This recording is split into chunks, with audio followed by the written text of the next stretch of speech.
और चलिए मेहमानों से आपको रूबरू करा देते हैं। अवधेश उपाध्याय भारतीय जनता पार्टी से हमारे साथ हैं। अवधेश जी बहुत स्वागत है।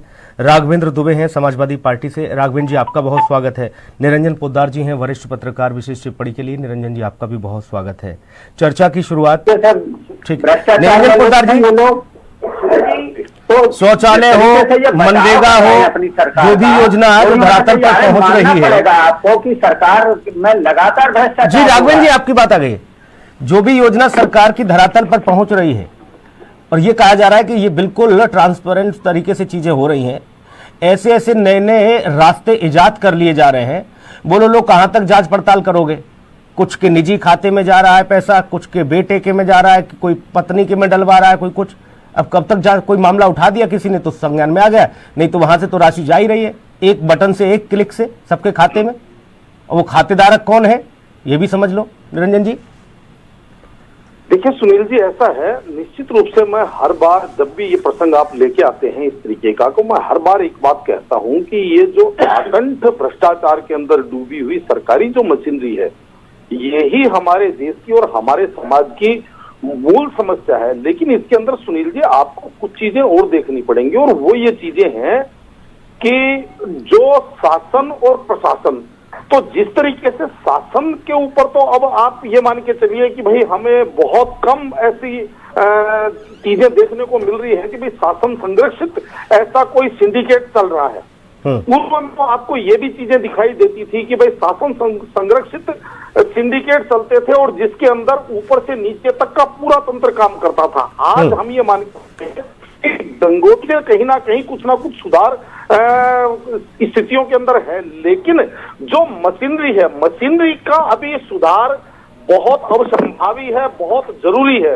और मशीनरी के अंदर भी सुनील जी देखिए, एक चीज आप इस चीज को भी समझ के चलिए कि आज अगर हम ये बात कहें कि जो वर्तमान सरकार है ये जीरो टॉलरेंस की नीति पे काम कर रही है, तो धरातल पे इस चीज को आपको देखना भी पड़ेगा। अभी राघवेंद्र जी एक मुद्दा और उठा रहे थे, जो कानपुर देहात का मामला है जिसके अंदर 2 जाने गई थी। देखिए निश्चित रूप से बहुत दुर्भाग्यपूर्ण घटना है, लेकिन सुनील जी इस चीज को भी आपको देखना पड़ेगा कि उसके बाद में जिस तरीके से शासन ने तुरंत संज्ञान लेकर के और प्रशासन के ऊपर डंडा चलाया है, एसडीएम और तमाम एफआईआर दर्ज की गई हैं, और उनके अंदर जिस तरीके मैं ये समझना चाह रहा था निरंजन पोद्दार जी कि आखिर ये मामले रुकेंगे कैसे?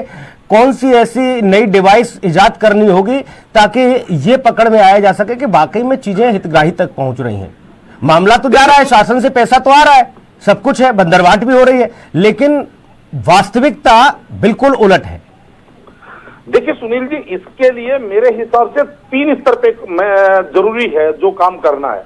पहली बात तो जिस तरीके से अभी केंद्र सरकार या राज्य सरकारें जिस तरीके से तकनीक का इस्तेमाल कर रही है, यानी कि एक डिजिटलाइजेशन जो हो रहा है, जिस तरीके से किसानों के खाते के अंदर सीधा पैसा जा रहा है, या डीबीटी योजना, डायरेक्ट बेनिफिट ट्रांसफर योजना की हम बात करें तो इसके अंदर तमाम जो सरकारी चीजें हैं उनके अंदर उसको ज्यादा से ज्यादा उसको एप्लीकेबल करना मेरे हिसाब से अति आवश्यक है।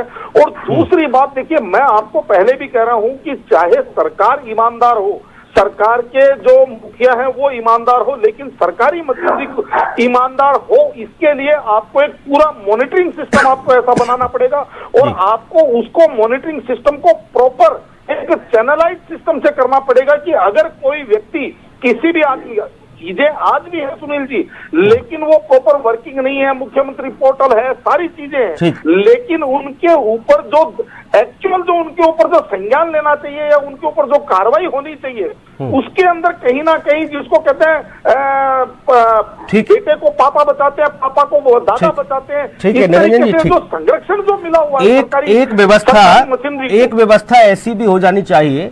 जिले में जो बड़ा तंत्र बैठता है ना, जिलाधिकारी कार्यालय से लेकर, वहां पर तमाम लोग जिम्मेदार हैं, फिर उसमें मुख्य विकास अधिकारी भी आ जाता है। निरंजन पोद्दार जी, शासन सरकार की मंशा को पलीता लगाने का काम और फजीयत कराने का काम, कटघरे में खड़ा करने का काम, यहां तक कि कीचड़ उछलवाने तक का काम, ये भ्रष्ट तंत्र जो कर रहा है, कितने साल और चाहिए हमें ताकि इस तरह की चीजें तो सामने ना आए, चाहे वो कानपुर देहात का मामला हो या फिर ये संभल वाला हो? देखिए सुनील जी, मैं पूर्व में भी आपको कह रहा था कि ये चीजें केवल आप अगर सरकारी तंत्र से सरकारी तंत्र का भ्रष्टाचार रोकना चाहेंगे तो ये वही वाली बात हो गई कि मैं ही मुंसिफ मैं ही मुजरिम। तो इसको आपको अगर रोकना है तो आपको इसके लिए आपको स्वराज की अवधारणा लेके चलना पड़ेगा। और स्वराज की अवधारणा का मतलब ये है कि जनता के अंदर प्रत्येक नागरिक जागरूक हो और प्रत्येक नागरिक की आवाज लखनऊ तक या शासन के उच्च स्तर तक उसकी आवाज जाए और उसको इस चीज का जवाब मिले कि जो मैंने आवाज उठाई है उस आवाज के ऊपर क्या कार्रवाई हुई है। इस तरीके का एक तंत्र आपको विकसित करना ही पड़ेगा सुनील जी, क्योंकि अन्यथा देखिए सीधी सी बात है, आज भी ऐसा नहीं है कि शिकायतें नहीं होती है, लेकिन शिकायतें होती है विकास अधिकारी के पास। आप शिकायत कीजिए, वो उस शिकायत को दबा के बैठ जाएगा। जांच चल रही है, जांच की फांस के अंदर सारी चीजें, सारा घोल मथोल जांच की फांस के अंदर। जो हिंदुस्तान के अंदर ये जो जांच वाला जो सिस्टम है, इसका भी आपको एक सिटीजन चार्टर आपको बनाना पड़ेगा कि जांच का ये अवधि है, इसके अंदर आपको या तो हाँ या ना आपको एक रिपोर्ट आपको सबमिट करनी है। नहीं तो सुनील जी आपको मैं बता रहा हूं सारी चीजें जो है मैनेजमेंट में तो पूरी दुनिया जानती है। और जो सरकारी अधिकारी हैं वो कहीं ना कहीं अपने आप को स्वयंभू समझने लगते हैं। अगर हम कानपुर देहात की घटना की बात करें तो वहां पे आपको ये चीज लगेगी कि जो वहां पे तत्कालीन अधिकारी, चाहे मैं क्षेत्राधिकारी एसडीएम की बात करूं, वहां के जो क्षेत्राधिकारी है उनकी बात करूं, उसके अंदर देखने में ऐसा लगा कि जैसे वो स्वयंभू है, उनको वो ही राष्ट्रपति है और वो ही सब कुछ निर्धारित करता है। जबकि उसके अंदर ये सारी चीजें भी आई है कि भाई पहले डीएम के संज्ञान में ये चीज आ गई थी, डीएम ने भी उसको बिल्कुल समझ लीजिए हल्के में लिया। तो ये सारी जो चीजें नहीं, उन्होंने जो कृत्य किया है उसका तो अब भुगतना पड़ेगा।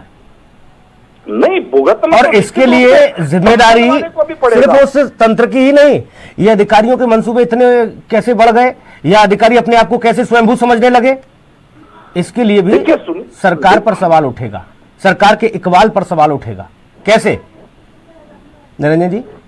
हाँ देखिए सुनील जी, मैं आपसे वही निवेदन कर रहा था कि इन्हीं चीजों को, क्योंकि निश्चित रूप से जिम्मेदारी तो जो भी सरकार शासन में है जिम्मेदारी तो सारी उसी की आती है, क्योंकि जिम्मेदारी मुखिया की होती है। तो निश्चित रूप से सरकार की जिम्मेदारी इसके अंदर निर्धारित होती है, लेकिन सरकार को इस तंत्र को पूरी तरह मेरे हिसाब से पूरा एक सटीक इसके अंदर इसका दुरुस्तीकरण करना बहुत अति आवश्यक है। अन्यथा आपकी ईमानदार है, आपकी नीति आपकी और नीयत आपकी चाहे कितनी ही बहुत बढ़िया नीति और नियत आपकी हो, लेकिन जब तक आपका कार्यविधि आपके अंदर पारदर्शिता वाला सिस्टम नहीं होगा सुनील जी, तो मेरे हिसाब से ऐसी घटनाएं होती रहेंगी। और सबसे बड़ी बात क्या है, एक घटना और संज्ञान में आ रही है, धीरे वो तंत्र इतना पनप रहा है, इतना बढ़ रहा है। और बहुत धन्यवाद चर्चा में जुड़ने के लिए। राघवन जी आप जुड़े, निरंजन जी आप जुड़े, अवधेश जी आप जुड़े, बहुत धन्यवाद। खास कार्यक्रम में इतना ही, नमस्कार।